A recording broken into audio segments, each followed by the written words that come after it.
Hey everyone, it's me Hamza and you are watching HD rates. Welcome back to the channel. कैसे हैं आप सब? ठीक ठाक हैं? उम्मीद करता हूँ अच्छे होंगे, खैर खैरियत से होंगे।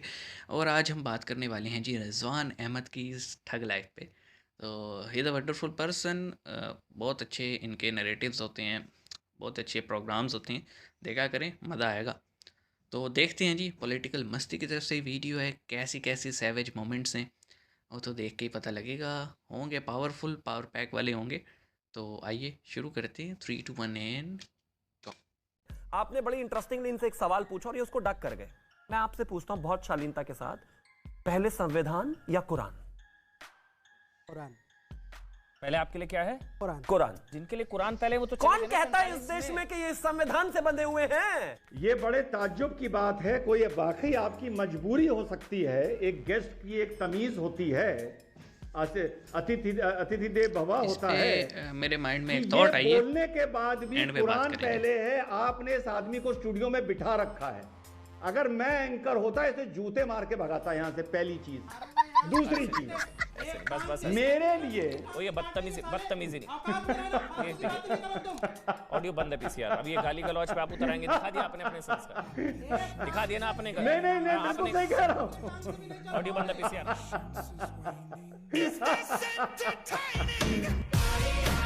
चक्का लगा रहे हैं, उसकी ओर जल रही है।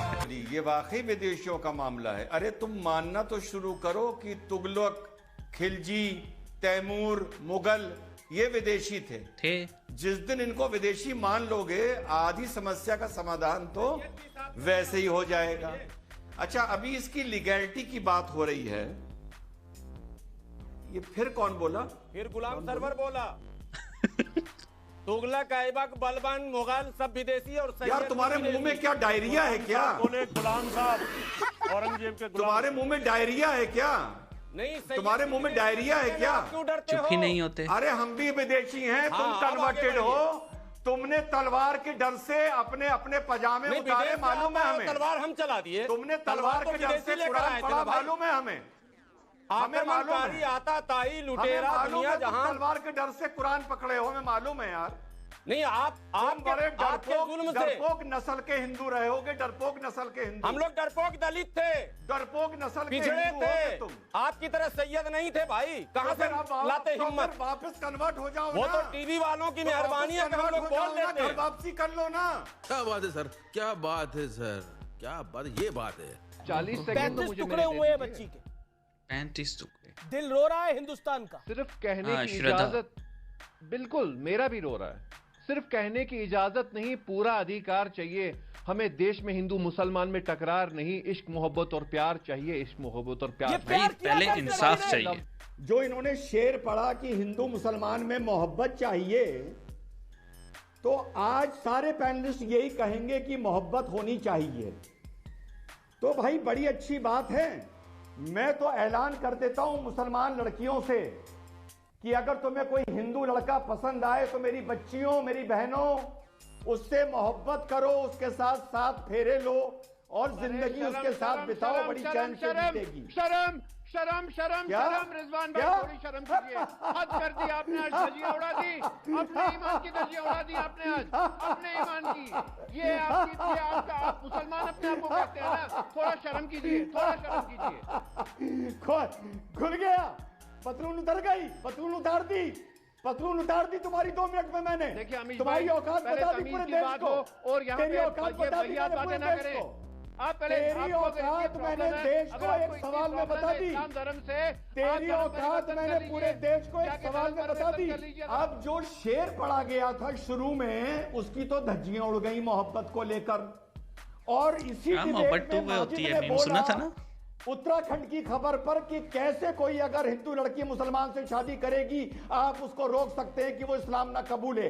अभी बोला इस पेश बोला, 5 मिनट पहले। और मेरी बात में तेरी औकात सामने आ गई कि तू भले घने में टाई पहन ले, तेरे दिमाग में ऊंचा पजामा था, है और रहेगा। If you think you're bad, I am your dad. Shoaib जमाई हिजाब या तो वजू को लाएगा, या भाजपा को लाएगा, या मुनाफिक को लाएगा। क्योंकि शोएब जमाई के पास मेरे सवाल का जवाब ही नहीं है। जामवंत के भाई को, आप लोग भी जामवंत का भाई पकड़ के ले आते हैं। अरे भाई सीधा सवाल है, हिजाब का जिक्र कुरान में है। मुझसे शोएब ने सवाल का जवाब मांगा था। अमीश भाई, सवाल का जवाब यह है, अगर डॉक्टर सैयद रिजवान अहमद देश का गृह मंत्री होता तो शाहीन बाग पर पतलून उतार कर शोएब के पिछवाड़े 10 डंडे मार के इसका पिछवाड़ा लाल कर देता सीए के टाइम पर। यह है तेरे सवाल का जवाब शोएब। वंस मोर रशीदी, ये क्लिप देखा था। बैठते हैं, इनके पीछे तिरंगे पर खजूर और 2 तलवारें हैं जो अरबिक साइन है, और ये भारत को हरा दिखाते हैं। ये ही पीएफआई चाहता है 2047 में, और रशीदी जैसे लोग पीछे ये मैप लगा के उसको प्रोपोगेट कर रहे हैं। मैं इसको इशू नहीं बनाना चाहता, लेकिन अपनी आपत्ति दर्ज कर रहा हूं। अगर आप राष्ट्रवादी चैनल हैं तो आप रशीदी को फ्रेम से आपको हटाना चाहिए और उनको कहना चाहिए कि ये पीएफआई का जो तमाशा तुमने अपने पीछे कर रखा है इसको हटाओ। मेरा ये सजेशन है, बाकी प्रोटोकॉल और फॉर्मेट आपका है। रही हूं, ये जो पीछे तिरंगा है जिसकी बात अभी रिजवान भाई ने की है, ये तिरंगे पर खजूर लगाना ये कहां से उचित है? आप भारत में रहते हैं या किसी और देश में रहते हैं? जिस थाली में खाते हैं उसी थाली में छेद करते हैं, और उस तिरंगे का अपमान करते हुए आपको जरा भी संकोच नहीं होता साजिद रशीदी जी? मुस्लिम दुश्मनी में इतना मत डूबो कि आप पत्रकारिता सही से करना छोड़ दो। अरे जो सवाल पूछा यार वो बता। गलत बात है। आप टॉपिक पे मेरे को कोई भी मुस्लिम से दुश्मनी नहीं है, लेकिन जो गलत बात करेगा उस पर मैं सवाल उठाऊंगी। इस पर कर लीजिए टॉपिक। नहीं, किस पर कर लूं मैं टॉपिक? ये आप तय नहीं करेंगे, मैं बात करूंगा आप तय नहीं करेंगे, लेकिन आप बताइए ना, आपने ये तिरंगे को आपने इस तरह से क्यों किया? आप करेंगे कि मैं बैठूं ना बैठूं? सुनिए नहीं, आपने तिरंगे को इस तरह से क्यों बना दिया? अगर बैठ गया, ये मेरा एहसान है आपके ऊपर। मेरे को अरे भाई जवाब दे दे यार। ऐसा है, आपका कोई एहसान नहीं है। आप कोर्ट जाइए मेरे खिलाफ। आपका कोई एहसान हमें नहीं चाहिए। एहसान हम करते हैं छुट्टा। आप देखिए बाहर का रास्ता, मुझ पर एहसान ना कीजिए, बल्कि मेरे दर्शकों पर ये एहसान कर दीजिए कि आदाब करिए और निकल जाइए, क्योंकि अब मुझे आपके एहसान। आप राष्ट्र, आपके पीछे राष्ट्र ध्वज का अपमान मैं नहीं सह सकती, और मुझे आपका कोई एहसान नहीं चाहिए। आप या तो उस राष्ट्र ध्वज की आप रिस्पेक्ट करना सीखे, वरना आपका एहसान भारत वर्ष को नहीं चाहिए, भारत देश को नहीं चाहिए, इस नव भारत को नहीं चाहिए। कोई इस देश में बर्दाश्त नहीं करेगा आपकी इस मानसिकता को। रशीदी जी, रास्ता खुला है, दरवाजा खुला है, और मैं बता दूं मैं इनका फेडर डाउन कर रही हूं, और इनको हटा दीजिए। नाकाबिले बर्दाश्त है तिरंगे का अपमान।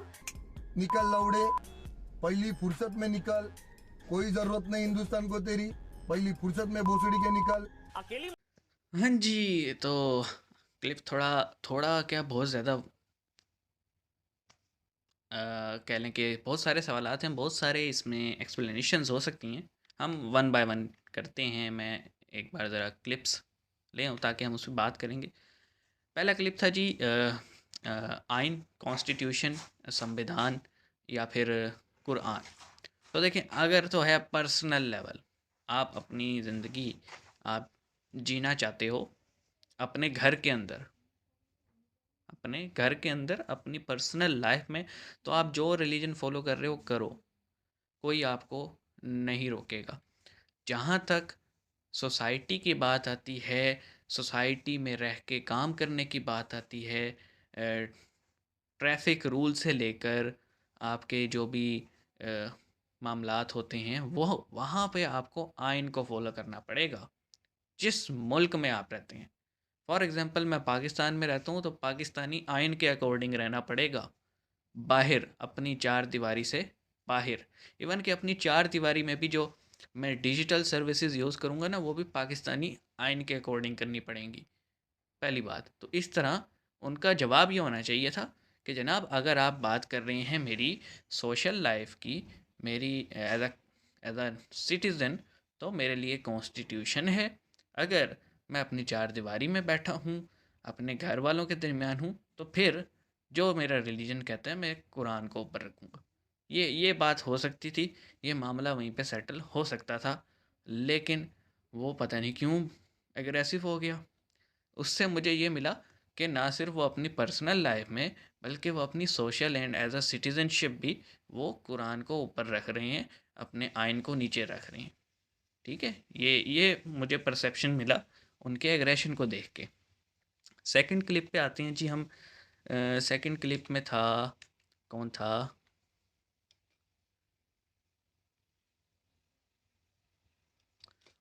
भाई तुगलक, मुग़ल, ये जितने थे ये फॉरेन इन्वेडर्स थे। ठीक है, जिनमें से मैक्सिमम इन्वेड करते थे, लूटते थे, चले जाते थे। और ये जो आजकल आपको मुसलमान दिख रहे हैं ना, बेसिकली वो इन्वेडर्स ने मुसलमानों नहीं कन्वर्जन की। उन इन्वेडर्स के आने या जाने के बाद वहाँ के उस कंट्रीज़ के लोकल्स यहाँ आके रहते थे, और शायद उनकी वजह से जो है ना लोगों ने इस्लाम कबूल किया, अट्रैक्ट हो किया, जो भी मामलात होंगे मुझे तो नहीं पता, हमारे टाइम से पहले के वो लोग फॉरेन इन्वेडर्स ही, ये मानना पड़ेगा। मुग़ल सिर्फ ऐसे थे जिन्होंने इन्वेड किया और यहीं पर रुक गए, बैठ गए तसल्ली से। ठीक है, तो उनको आप ये नहीं कह सकते कि वो लोकल्स थे यहाँ के। पता नहीं क्यों अग्रेसिव हो रहे थे इस चीज़ को लेके। वो तो चाहे अपने शाही जो उनके होते हैं हरम, उनमें चाहे वो इस्लाम को करते भी ना हो फॉलो, ये बैठा डिफेंड कर रहे टोपी रख के। अच्छा, नेक्स्ट क्लिप है जनाब शादी। भाई देखो, अगर आप रूलिंग की बात करते हैं ना, इस्लामिक रूलिंग, तो वो ये कहती है कि सिर्फ अहले किताब जो है ना उनके दरमियान शादी हो सकती है। यानी मुसलमान की शादी जो है वो ईसाई या यहूदी से हो सकती है। ठीक है, अब प्रॉब्लम क्या है कि हमारी सोसाइटी वेलकम तो करती है अगर कोई लड़की वहाँ से होके आती है, कंपल्शन नहीं है लड़की पे कि वो इस्लाम कबूल करे, लेकिन उसे कबूल करवाया जाता है। अब जहाँ तक हिंदू मुस्लिम की शादी है, उस पर मैंने आज तक रूलिंग नहीं देखी जो जस्टिफाई करती हो। तो इसलिए वहाँ क्या किया जाता है कि वहाँ लड़की को मुसलमान करा दिया जाता है, जो कि है ही नहीं। आप सिर्फ शादी के चक्कर में किसी को कैसे मुसलमान कर सकते हैं? तो रिजवान भाई ने बिल्कुल ठीक कहा कि भाई अगर इतनी मोहब्बत बांटनी है तो मुसलमान लड़की को भी कहो जाके शादी करे।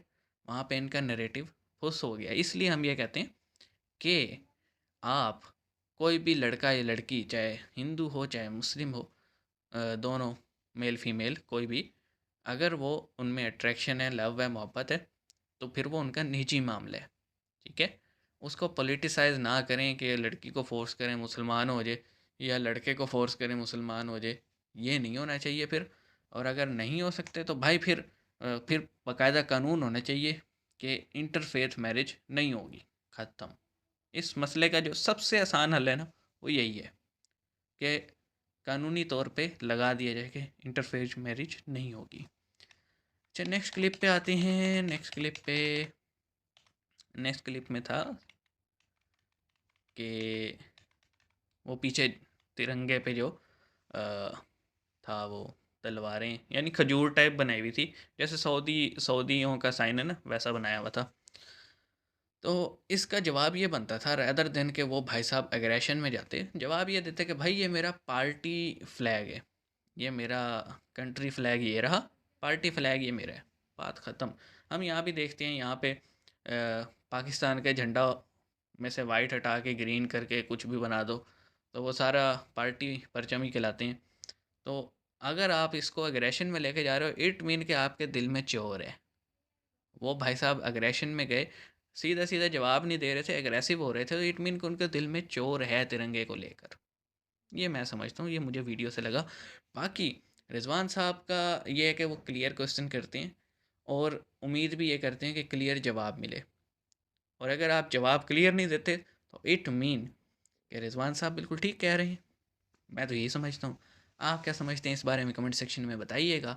हमने बड़ा 1 on 1 करके क्लिप्स पे बात की है, तो आपके क्या राय है इस पे कमेंट सेक्शन में बताइएगा। मिलेंगे नेक्स्ट वीडियो में, अपना ख्याल रखिएगा। सी यू गाइस।